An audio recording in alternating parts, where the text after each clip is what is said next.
là bé sai có nhiều đó này nhở xử lý tụi này bỏ nó phun như trong rễ hà này của tí lâu tụi nó cô giờ nó mỏng lên chia theo giờ lên nó theo lý chờ ở bên tụi nhiều giá tới khỏi tôi giống một tròn đồ đó bé sai tụi sao tụi nó phun như vắt giống xong ta giờ tụi nhiều lon nhiều đồ mà vắt sống cam là ta chỉ như tụi nó tụi nhiều mò nhỏ có nhiều chỉ xong thôi ta chỉ giờ chỉ xem một tròn đồ tụi nhiều lon nó bé sai chuột sẽ xem đồ lý trả à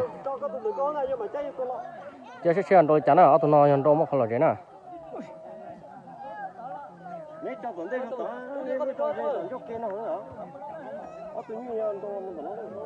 giờ sẽ ăn đồ chả biết sao nào tụi nó đồ là một món không là gì sữa nào tụi nó tụi nhau mò thằng tụi nó như tao bao khá chi liền nè nó chỉ xem một trong đồ tụi nhau lò nè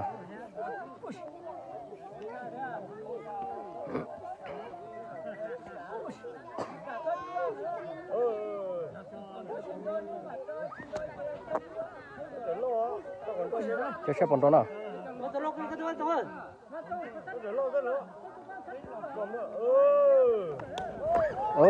đồ kia còn này bỏ nó nè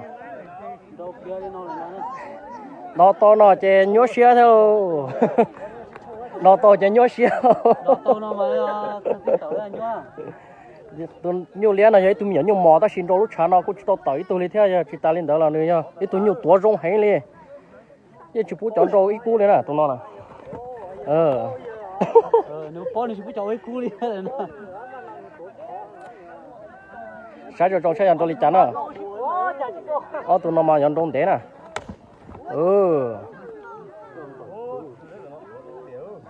tua rong à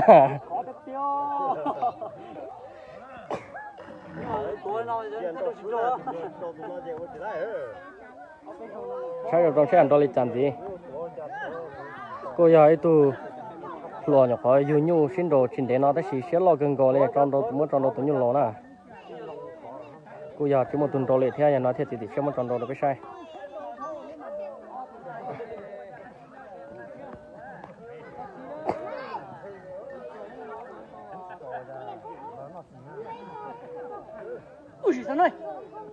sai rồi nè ôi cú lê kêu luôn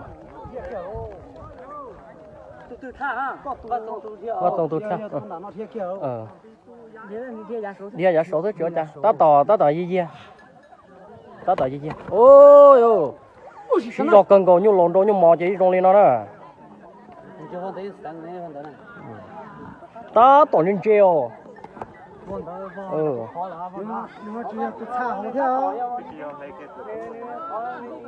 nó tỏ nhân chơi đi khỏi đi chơi khỏi mong đó cổ đó rồi đó bây giờ có nó không à mà cái chơi mà đi hả sai rồi rồi nè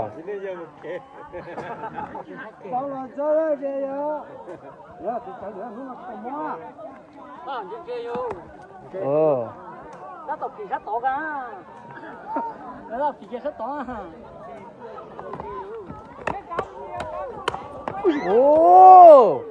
chị giờ đó đi kia thế nào tụi nhau món nó cũng giờ nhóm đâu còn trâu lên thế nào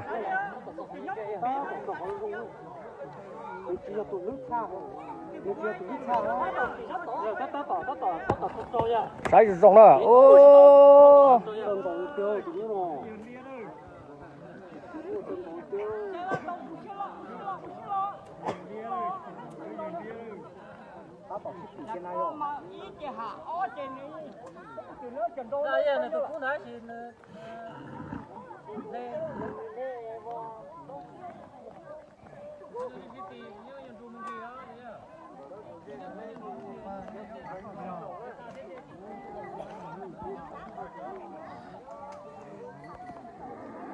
tụi nó mà chọn đông thế nè phong như tôi sẽ hạ tụi nhau món nó vậy tụi nhau thấy thiên đô là chỉ giờ đó đi kia nên đô với chủ yếu ta rõ mà thế liệu kia thế họ tụi nhau lò nó là vậy tụi nhau lò nó xì tụi nhau mò với họ chỉ tự như gì nó tụi nó nè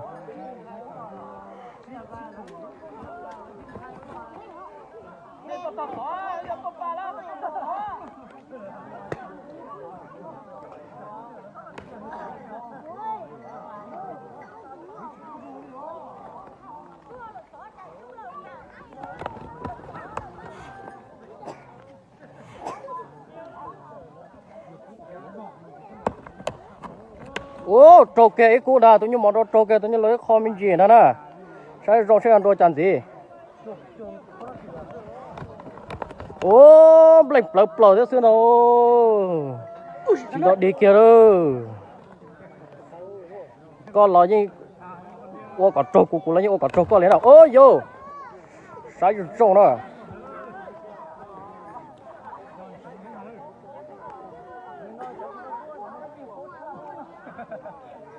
sai rồi trâu sai ăn đồ đi chán gì đó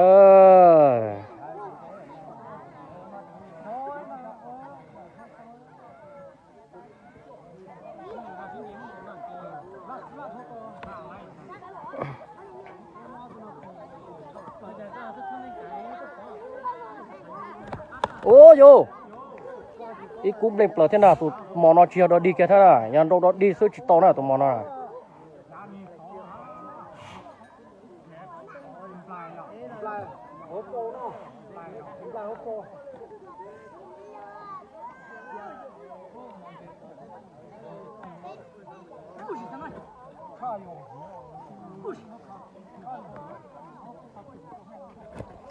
ô yo chỉ đọt đi kia luôn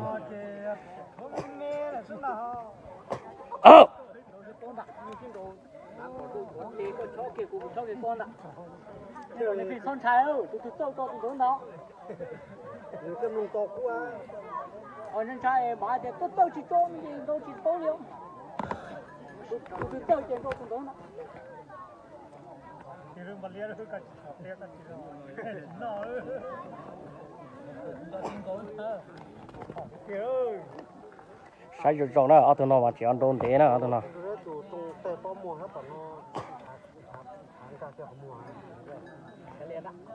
Oh ni kita tong ni jual ni cepo Macam apa lom lah. Mà bài thấy là cũng chặt có cái yêu cái nó này kia lo. Cái gì rồi của ai đi? Ôi, tôi nói những đồ để bé đó cái thế ó. Thấy là cũng kia lo chặt có cả to chỉ cả to chỉ nhiều. Đi rồi, cái gì tay mà xe giờ gì tay tôi bên tay nhúa cha tay lười già chi. Nói giờ nó bên này kia lo. Nó tụi nó khó nữa, tụi nó khó nữa. Đây mình kia lo, có tụi mình trả ra cho tua mà lên tàn thọ thế nào cái sai rồi nè chỉ quan trọng là quan trọng gì quan trọng là chúng tôi có lo dễ thì sự để cho tôi đi mò đá đi ha hay ha có tụi biết này cứ tới chủ tụi rú tao này tụi rú trung chi ở có tới đồng tụi rú mà tụi rú trung chi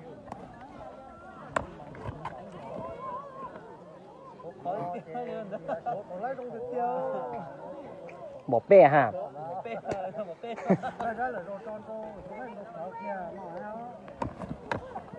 ui sao này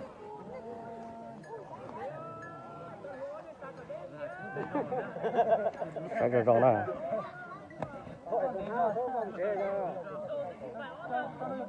nhưng mà đá này cái chỉ có ha chả mà khó là gì đó rồi xin đến cái gọi vậy tụi nhung mò đó xì cùi giờ rồi rong cực kê lại thế anh để tao tụi nhung lò nọ thế nào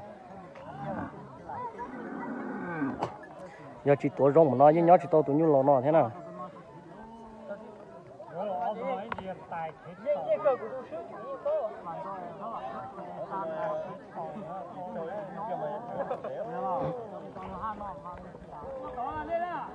Chính ra thì phải chỉ tôi là tôi nói chơi kỹ không nói là chỉ thắt chết tôi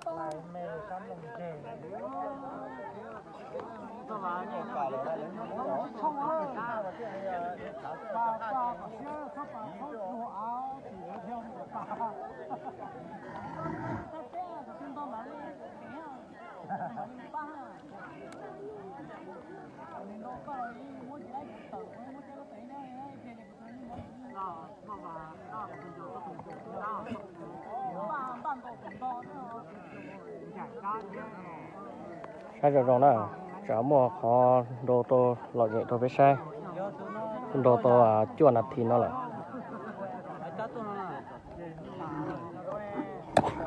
ôi yo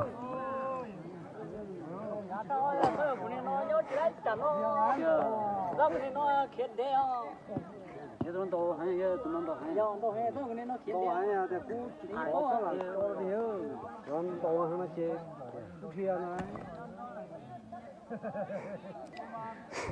ui xí ui xí tao nói ta tỏ rộng ừ.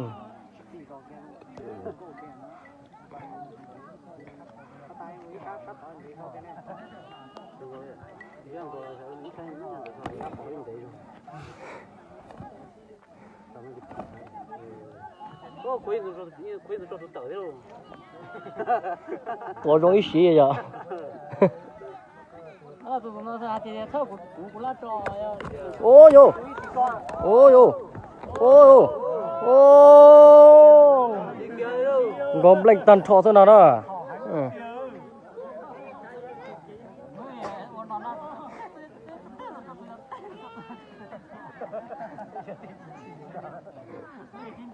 đó mà tụi nó mà hai đứa kia rồi xin hàng người kia là kéo kia để tụi kéo nó tụi nó là kéo tụi nó đi tụi tôi chấn rồi rồi được cơ bạn được cơ bạn ôi yo bây giờ cơ tụi kia đó tụi chỉ là kia đi phố ha phố theo thân nó chỉ bắt nó lấy nhiều chán ôi yo trâu kế cũ rồi theo lo tụi ô tụi mò đồ trâu kế cũ tụi mò tụi cũ bùa kia đó ô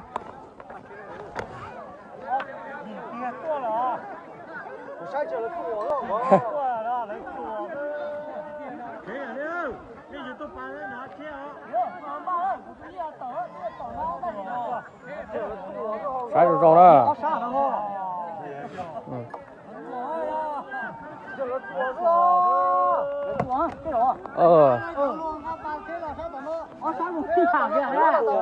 nó chùa luôn cơ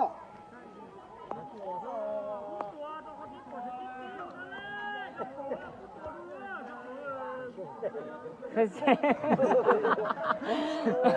hồn nó biết chưa có tụi sắp bê trong có trong ấy có tụi sắp bê trong kia có tụi trong có sắp xin trong trong cả trong con kia nó hồi mẹ đó đồ trâu kế cũ này không nhưng mà cũng nên có trả cho xin lỗi chị à nhìn chờ hộp thôi mà tan chơi tiền nữa thôi giải tiền giải đá giải tiền chờ nữa trong phần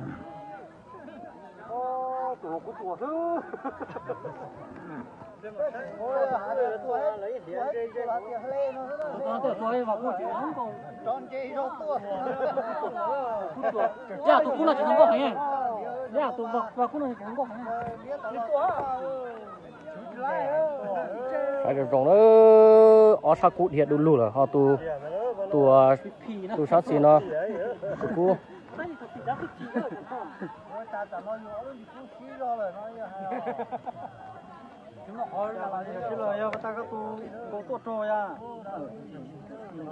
coi bây giờ tôi luôn gì sắm một đỡ tư trong kia lo sát xin à chỉ trông nữa lúc họ nhiều hết nè chỉ trông đúng là trong công trường thôi chỉ trông chung mình lại còn gì quá chỉ trông còn chưa thôi anh đó bên á còn gì là sao mà thế à sai rồi nó cũng nói chuyện hen đâu cũng nói thanh thọ chuyện bé à sọ thế nào nè bé à mùa hỗ trợ là thế nào đâu cũng nói mình nè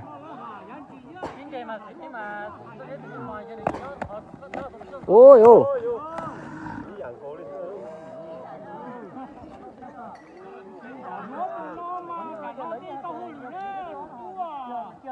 nó tao gì à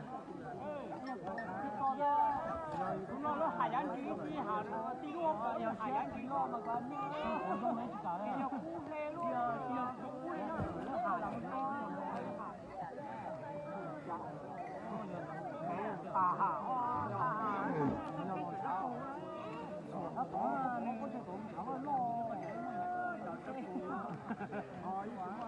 đồn để cần cầu liền đó đồn to cột lót phút kia là cột lót là thì kia là chứ sẽ ăn đôi chăn gì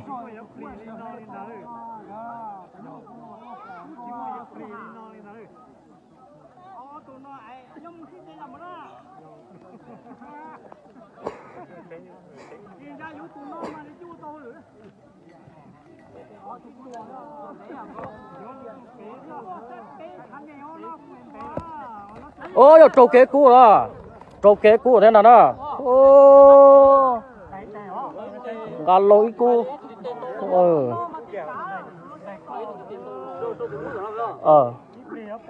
sai rồi nó giờ chơi chỉ chơi gà chỉ gà lại nè, thế nó nè,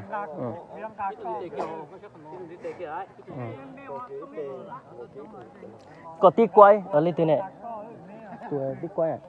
Quay lại rồi con đó. Ô. Để lại sẽ chịu đã.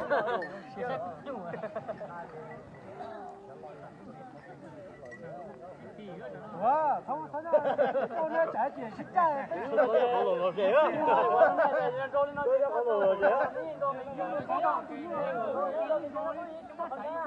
Sai rồi rồi à, tụi mòn đồ trộn cái tụi lấy cú trực tránh là phải lấy tụi đi tê kia nữa, cái xe ăn đồ chăn gì.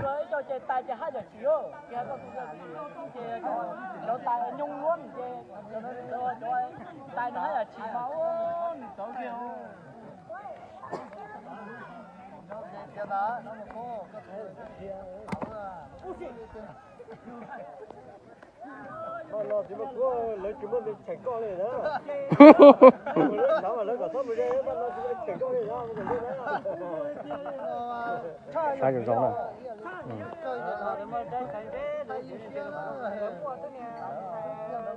rồi sai rồi đồ chăn thì nó nhiều mòn đồ nhiều lò, để xin đồ to là cái khinh cầu lên, nó tụi nó chỉ giờ chiều tụi, như số rễ tụi nó chỉ giờ chỉ nhớ tụi lò nó lại thế nào.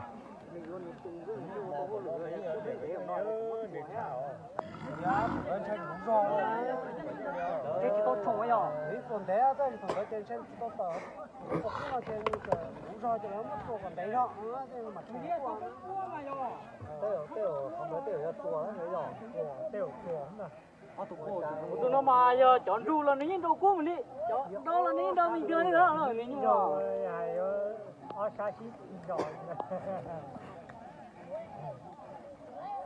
Đó tụi có đã xỉ lại tụi rồi nó như chỉ cả tới như cái tụi tới. Ta chỉ đem ba cái đây tụi tới đây chỉ đem ba. Tụi lối cái này là tiền rồi, con tiền rồi. Con tiền. Ok.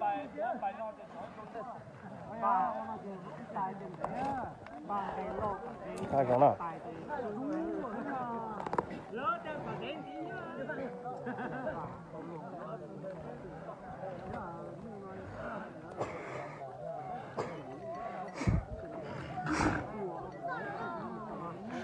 Ui giời ơi.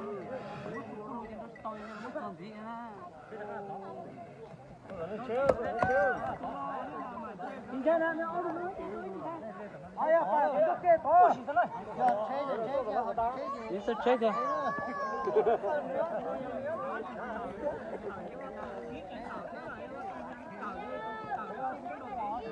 Rồi để cần có lại đó, cho sáu tông chỉ tua ta lại cho cụ tí lú nó, ô, bling plờ cái đó, giờ đó đi kia nữa, ở tụi nó chơi ăn ru chơi mua khó lòi dễ, tôi biết sai nào tụi nó.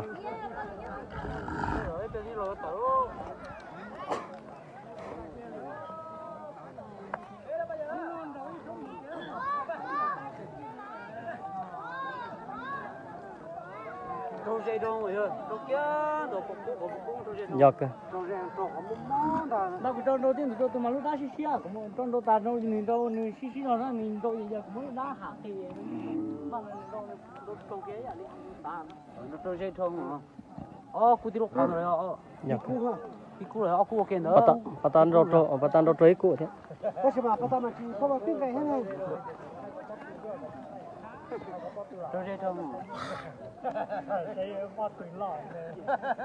Sai rồi rồi nè, ở tụi nó cháu một khó lòi dễ gì tôi biết sai nào.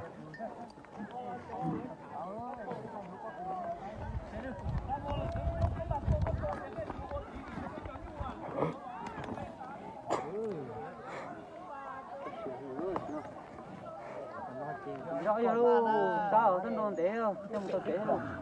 Nhà cái lông nghe phải nhá. Dạ. Đồn để trên thì cái lông nghe. Có cái lục cảm thông này. Sao xưa mình thơ. Ta là chỉ nó có lê nha. Cái nhìn đó thì nó như hàng tôm tôi, tiền tôi phải. chúng tôi chúng ta trong đến rồi nhưng mà nói chỉ còn đôi nó mình có đủ tuổi cái tiền cho nó ý nó nó ó hai còn đâu tiền tiền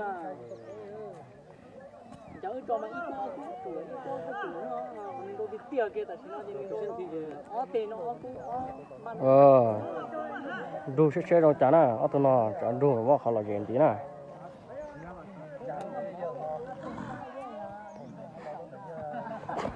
ôi yo bling tan thon nào ô chỉ do đó đi kia đó cho ở sáng nè tôi phun như tôi hả tôi nó nè sáng mổ sáng xì cho tan thon nè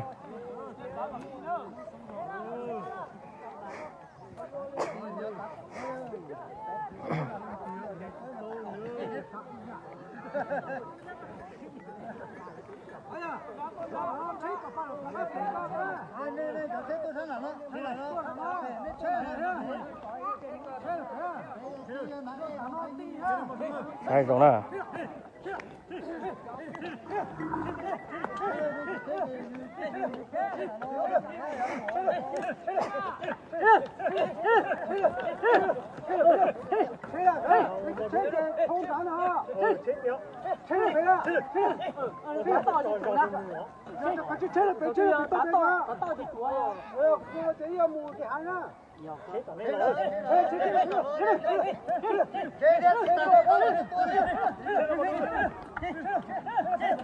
sai rồi con xem tôi chẳng thì nó đồ tôn này có ít phút kia là nè ôi yo